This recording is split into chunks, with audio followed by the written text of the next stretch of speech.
Hey Rosie, so we're here today to talk about your kind of dance journey and what kind of, your experiences, your dance college days, what were the opportunities available to you after all of that. So tell us a little bit about your dance journey from being a child. What led you to dance college at 16 and then to studying dance at university? Well, actually, it started quite late in compared to a lot of other people. I started dancing when I was sort of a teenager, really, 12 or 13. Very quickly fell in love with it. And I was part of a dance school that was very focused on fun. We did no exams, we did no competitions, we just did shows for our families and friends. So I had a really lovely experience of dancing as a child and a teenager. So much so that I then wanted to do it at college. So I left school at 16 and went to a performing arts college.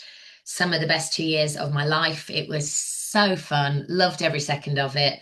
And really from there, I kind of knew that there was only going to be one path. I wanted to carry on dancing. So I went to a university in London to study dance. And again, loved the 3 years there. It's quite different to my college experience. We did a lot of contemporary dance and a bit more of the sort of choreography route as well, which wasn't my favorite, wasn't my strong point. Also had to do ballet, which I definitely wasn't my favorite. But I still loved it. I loved every moment of it. I loved doing all the shows. I loved being in a studio all day, every day with my friends dancing. It was so much fun. And I know now that I definitely made the right decision in that. It was a bit of a strange call when I was 16 to go off to college. All of my friends stayed at school and did A levels. So it felt difficult at the time. But then that 5 years, 2 years at college and then 3 years at uni was just awesome. I loved it. Amazing. So, what did you imagine that your future in dance might look like when you were growing up and went throughout dance college, university? What were you imagining that beyond that looked like for you? I think, to be totally honest, I didn't give it a lot of thought. I was um I was kind of just enjoying my training without picturing too much about my future. There was a lot of focus at college and at university on performing. That was sort of what we were being trained for, I guess. However, I was at university in London and I didn't particularly like living in London. And I kind of knew that a lot of the work was going to be in London, so I'd have to stay there after university. And I stayed for a little while after uni. But I did know quite early on that the performer life perhaps wasn't for me. But that then left me feeling a bit like, well, I don't know what is for me then. I knew that I loved dance. I knew that was what I wanted to do, and I wanted it to be a part of my life and my career. But I never really pictured that I would be a performer. Um, some of my friends did feel like that. They knew that that's what they wanted, or some thought about teaching. And I did consider teaching dance, but I didn't want to work with children. so so that was I kind of had a few barriers up for me really with in terms of my future, thinking I'm not sure which route is best for me. But I think while studying, I didn't give it a lot of thought, which maybe was a little naive of me. I was just enjoying my time there. But yeah, I think I knew I didn't want to perform. I knew I didn't want to teach children. So I was left a little bit lost probably when I finished. Yeah. Yeah. So, do you think then that dance students are prepared for like the what next stage? Like, do you feel like you were given much support in terms of what information or other options outside of performing was, or was it all focused on the performing side? So, like Yeah. in terms of a variety of dance related career options other than teaching children or performing? Yeah, I no, I don't think we were prepared enough, really. I think um we were at college, it was all about performing.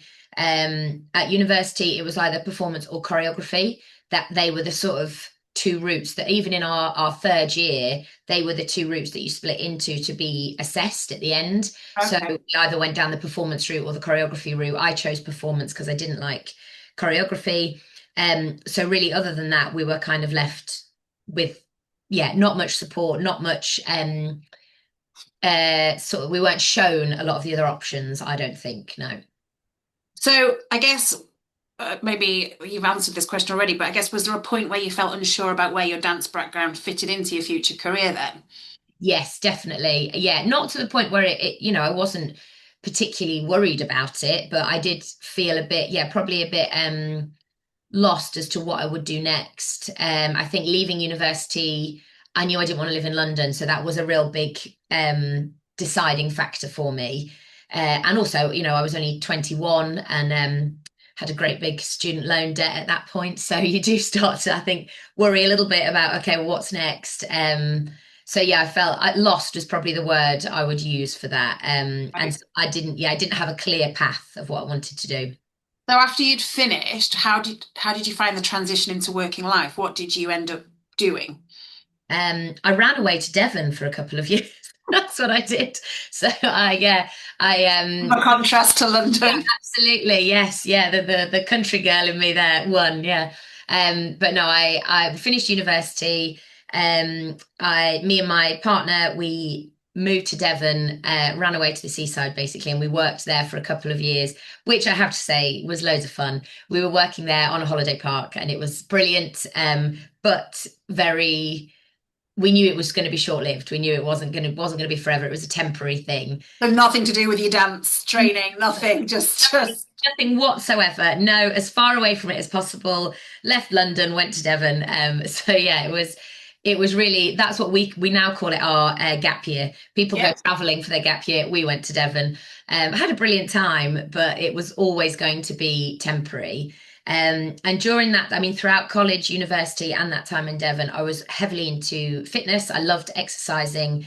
Um, I'd done loads and loads of sort of exercise classes. I was quite into the gym and weightlifting. So that kind of became another interest and passion of mine. So then when we left Devon, I got a job as a fitness instructor and qualified as a fitness instructor at that point. And absolutely loved that job. It was so much fun, teaching loads and loads of different classes. But again, I quite quickly realized I couldn't do that forever because that was, well, physically very demanding and exhausting. And it was in that job that I was teaching a lot of the dance because of my dance background. I got given a lot of the dance classes, fitness classes, and they were always my favorite to teach. I would take that over aqua aerobics any day.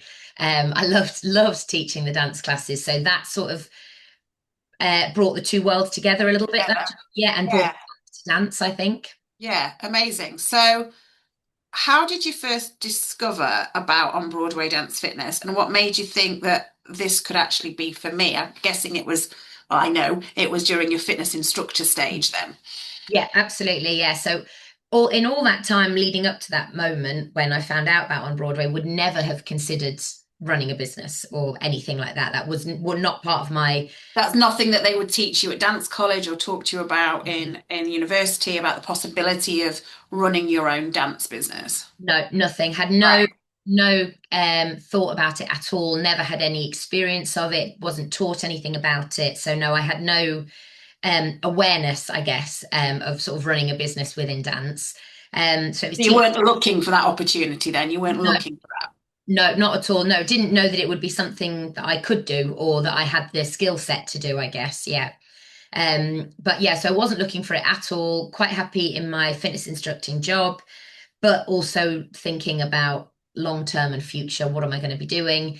And then there was a fateful day where I met a lovely lady, Kim, who had joined in one of my dance classes at the place I was working as a fitness instructor.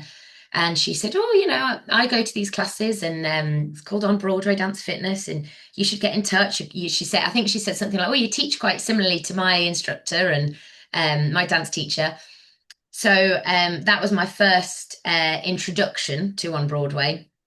And I think I just sent an email. I must have been, something in me was wanting to find out more or wanting to, explore other options at that time.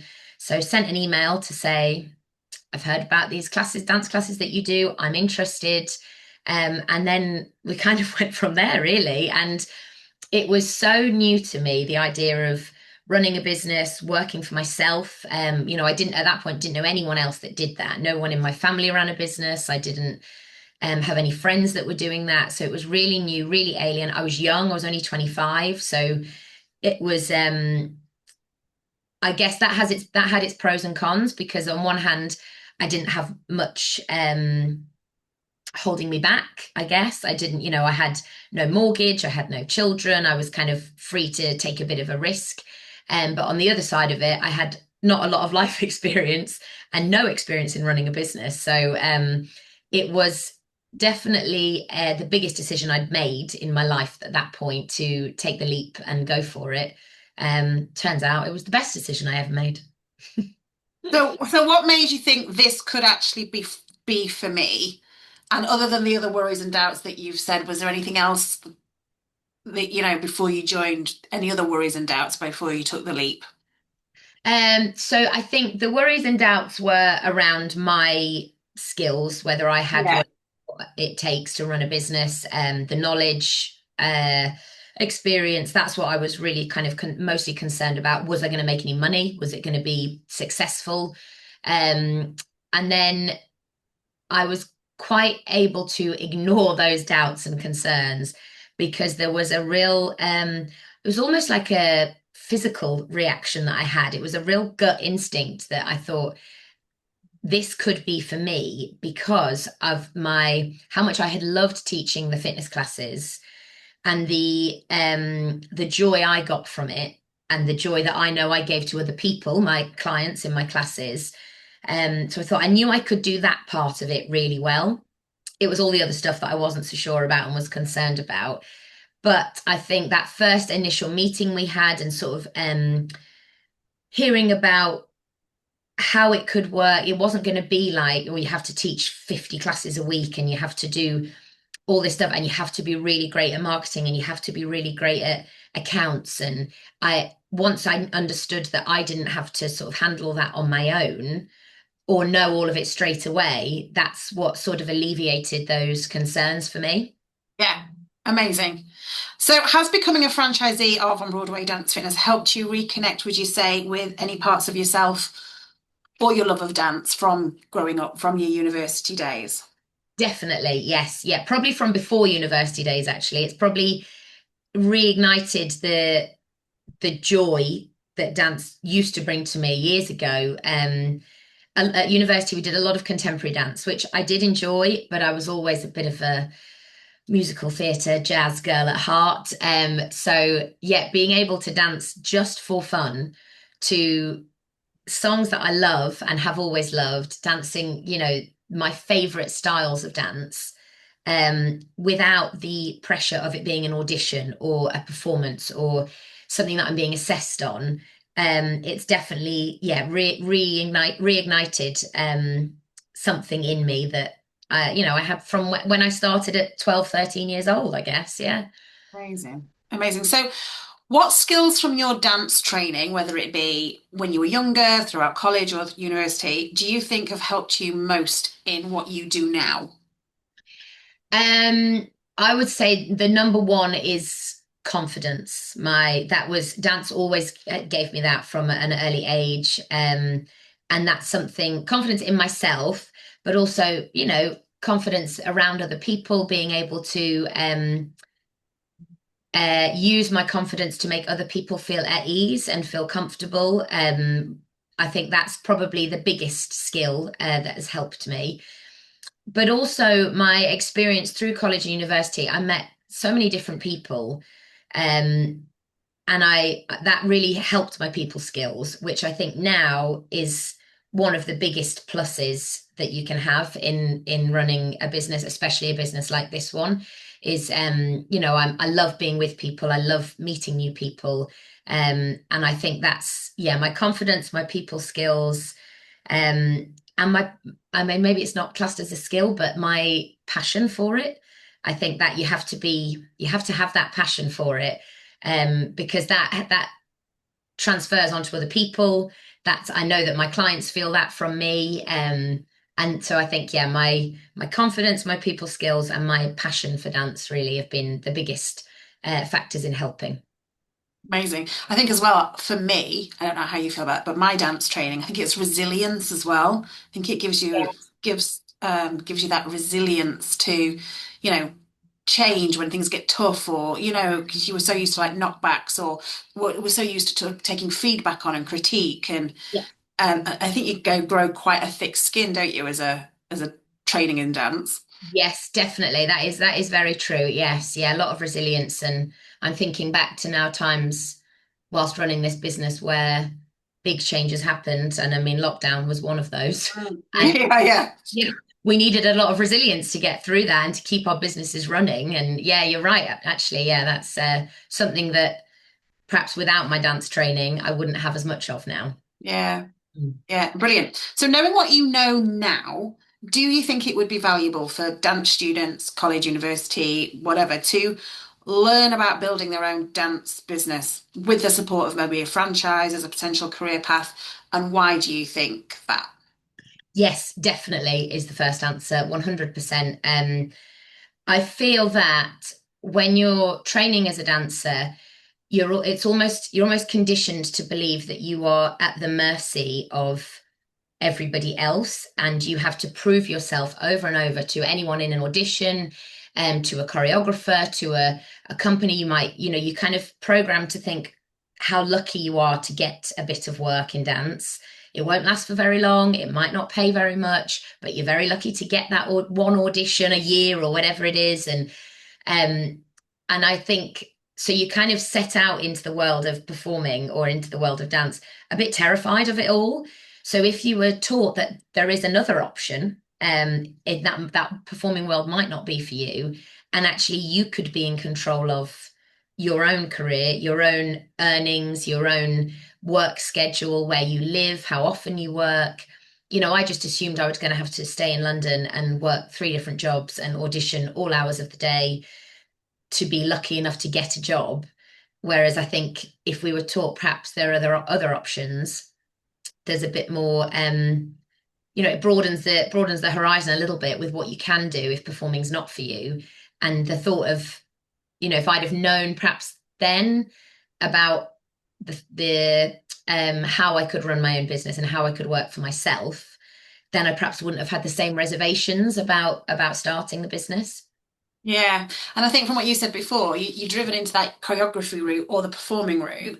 There must be so many people that fall between those gaps. Definitely, yeah. I wonder what happens to those people. Are they the people that give up on their dreams and end up in a different kind of job completely? Yeah. Wondering maybe what happened to that part of them. Yeah, absolutely. It And makes lose me feel sad. yeah, totally. Well, because a lot of people they lose their connection to dance completely. Dance leaves their life. They no longer do it. Or even if you go down the performer or choreography route, especially with performing, it's not forever. It has a time limit on it. Well, not in all cases, but for a lot of people. And so again, they perhaps reach that point where they think, oh well, I'll just get a proper job now, and and Yeah, then again, lose dance completely. And if if the thought of not dancing for me is, well, I couldn't do it. It's such a big part of my life in a different way to what I thought, absolutely. But I get to dance every day still. yeah. And like you say, there must be a lot of people that lose that completely. Yeah, they've either like been performing and that's finished, or they've tried because like you said, it's so hard and you have to feel so lucky that Yeah. maybe they've tried and they've fallen out of love with it just because of the way that the industry is. Yeah, definitely. Or like life happens, doesn't The it? life happens, yeah. I know for me, a big part of why I knew London life and performing life wasn't for me is because I was in a relationship and I wanted to settle down and get married and have a house. And it's almost like those two worlds can't exist at the same time. So for a lot of people, yeah, they might start out performing, but then think, well, but I want to, maybe I want to live in Devon, maybe Yeah, move to the seaside, or yeah, have a stable income and have children and that sort of thing. And yeah, I totally agree. Because like yeah, when I was performing, it wasn't well, yeah, you can get married and have children and still do that. yeah, absolutely. They were two completely Yeah, it was a different lives. choice you had to make. Yeah, absolutely. Yes. Yeah. Yeah. So, Rosie, if another dance student, graduate, ex-performer was listening to this, feeling unsure about their next step in their life, their work, what would you say to them? I would say to start with, it's very normal to feel like that. It doesn't have to be a worrying thing. I understand it is, especially sort of today, it's feeling a bit lost with your career, but it's very normal. I think a lot of people feel like that. But I would really encourage everyone to, or anyone feeling like that, to spend some time thinking about what they really want from their working life and their personal life, to then sort of let that dictate where they go next, rather than, well, I just would be lucky to get any job, so I better just do whatever it takes to get any job, and end up feeling unhappy in that work. So to sort of really, think about what they want from their job. Do they want to, where do they want to live, and how often do they want to work, and what do they want to earn? So I think to start with what you really want deep down, and also not to worry about other people's judgment of that. I know sort of finishing university, it does become a bit competitive, even with the people around you, about like who's going to get a job and who's staying in London and who's doing how many auditions, and actually, if performing isn't for you, that's fine too. There are other options. You can have a brilliant career in dance without having to sell your soul at auditions every day. So I think, yeah, it would be to know that you're not alone. It's really normal to feel like that. Encourage you to look at what you really want, without fear of judgment from other people, and to broaden your horizons a little bit. Yeah. Yeah, because there are other opportunities, aren't there, other than those different pathways, etc. So maybe explain a little bit about what your life work looks like now for the people that are listening to this. It looks like a lot of fun. That's what it is. It's brilliant. So I run my business in Leicestershire and Nottinghamshire, teaching on Broadway Dance Fitness classes. I have a team of 4 instructors that teach for me. So I'm, working. I teach 7 classes a week, and with a little bit of other work, maybe a couple of hours a day on top of that for the rest of the running of the business, with a whole heap of support and encouragement from all the franchisees, and from you, and from Laura, and everybody else. So it's not a lonely business. It feels like a real joy to run. I get to dance every single day with clients that feel like friends, and I have a lot of downtime as well to enjoy my life. I don't work full-time hours. I'm able to be around for my family, to see my friends. I get my dancing fix every day, and it's a bit of a dream come true, really. It's not even a dream come true, because I didn't know this was the dream I had until I started living. Yeah. I didn't know it was possible until I started living it. So it's a dream that I never had come true. Amazing. Because it's funny, isn't it, when you're talking about your fitness instructor job and like what was next from that, because you couldn't do that forever. I wonder if our paths hadn't crossed, or that hadn't have happened, maybe you'd have reached burnout with that and then not Yeah, had dance in your life at all, because you maybe would have chosen a different career path at that stage. yeah, So yeah, sliding, absolutely, it's like a sliding doors thing, isn't it? What if we can, totally. That day that I taught that class and Kim was there, it's changed my life. yeah. And I definitely would have reached burnout in that other job, because yeah, I was teaching so many classes. I did Mm, enjoy it. That's the thing. I really enjoyed it.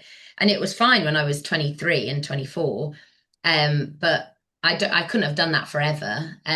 So I think, yeah, I feel so like I am doing what I was born to do, and I will do this forever now, in amazing. some way, shape, or form. I might not always teach 7 classes a week, but I will do this forever. I know I feel so content and like completely at peace with how Amazing. wonderful my life is. So how old were you when you started the franchise? 25. 25. Yeah. And you're what now? 33. 33. Yeah. So for all those other 25-year-olds out there that are thinking that they can't do it, Yeah. Yeah. Yeah, and I had no experience in anything like that. I didn't know the first thing about marketing or about anything to do with like the financial side of running a business, not a clue. But I had all the help and support I needed. And you learn. And actually now I'm way more capable than 25-year-old me thought I could be. I've learned so much. I've gained a whole new skill set. And, I'm quite good at it, turns out. Turns out you are. Amazing, Rosie. Thank you so much. Oh, pleasure. My pleasure.